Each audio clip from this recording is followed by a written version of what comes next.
Yet another Monday with a 40k model preview, and today brings us a Sisters of Battle standard bearer.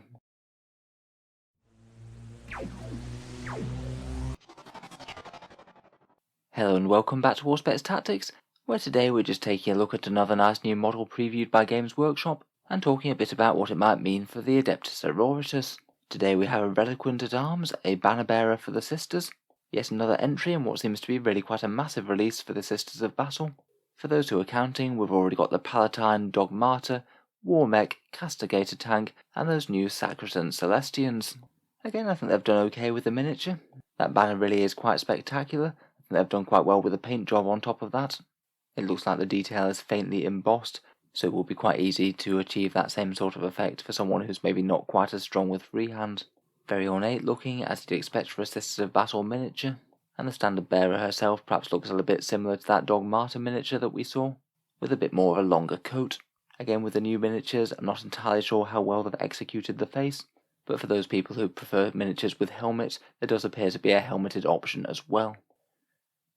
In terms of how she'll be functioning in-game, I feel like Games Workshop haven't given us quite as many specific details this time, and left a few questions up in the air. They basically start by saying that she's a Reliquant at Arms of the Order Pronatus. That kind of implies that she's a support character for the Sisters, a bit like the Dialogus perhaps, and she won't be order locked to any one given order, but then they also give us a name for her, Aestred Thurga, and they call out this banner as an actual specific one, the Auto Tapestry of the Emperor's Judgment. I'm guessing, seeing as they are actually giving us a name, she will likely be a special character as opposed to a generic choice, though I'm not 100% certain that that's not just some flavour text in the article, giving us details of one Reliquant at Arms. My guess is that she's a unique character, though it wouldn't enormously surprise me if not. If she is though, then by calling out that she's from Order Pronatus, which of course isn't one of the main orders, it likely means that she's a support choice that could be taken by any order of the Sisters of Battle, whether you're Bloody Rose or Valorous Heart or something else. In terms of war gear, she has this auto tapestry. I'm not entirely sure what makes it an auto tapestry rather than just a regular one. I can't see any obvious speaker grills or anything that it does automatically.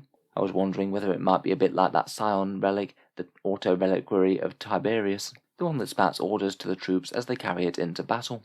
She's also apparently armed with the Blade of Vigil, which if it's named likely means it's a relic power sword, so perhaps 2 damage on it.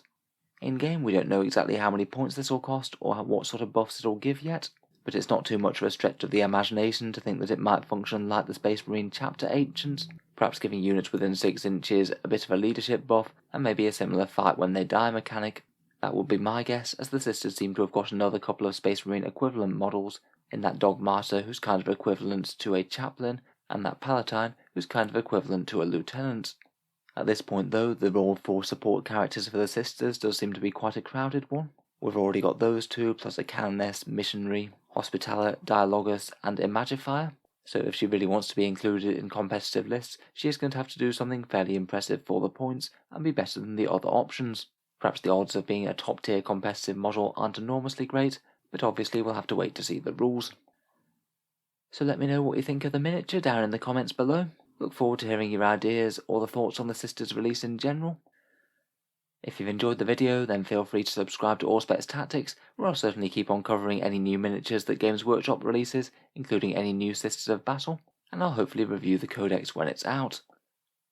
Finally, if you are enjoying all the videos on the channel at the moment, any support either via the channel's Patreon page or the Element Games affiliate link down in the video description would be absolutely amazing. Feel free to check either of those out if you'd like to help keep these videos coming.